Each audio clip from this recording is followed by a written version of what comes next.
സമൃദ്ധി ഒന്ന് വന്നെങ്കിലെന്ന് ഞാൻ ഇപ്പൊ മൂർത്തിയോട് പറഞ്ഞതേ ഉള്ളൂ.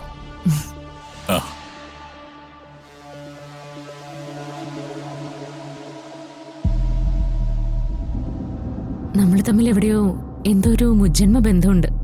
അല്ലെങ്കിൽ പിന്നെ മനസ്സിൽ ആലോചിച്ച സമയത്ത് തന്നെ ഞാൻ എത്തില്ലല്ലോ. അല്ലടി, നമ്മൾ തമ്മിലുള്ള ബന്ധം മുജ്ജന്മത്തിലല്ല, ഈ ജന്മത്തിൽ തന്നെയാ. നിന്റെ തലയിലെ ഡിലീറ്റ് ബട്ടൺ അടിച്ച് മൊത്തം ഓർമ്മയും കാശിക്ക് പോയതുകൊണ്ട് നീ അതറിയുന്നില്ലെന്നേ ഉള്ളൂ. എന്താ ആലോചിക്കുന്നത്?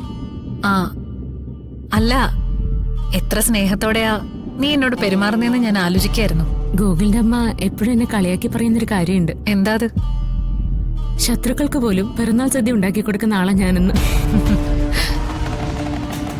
അത് ഗോകുലിന്റെ അമ്മയ്ക്ക് നിന്നെ ശരിക്കറിയാത്തതുകൊണ്ടാ. ഇന്ന് തന്നെ ഡൗൺലോഡ് ചെയ്യൂ. കാണൂ നിങ്ങളുടെ ഫേവറേറ്റ് ഷോസ്.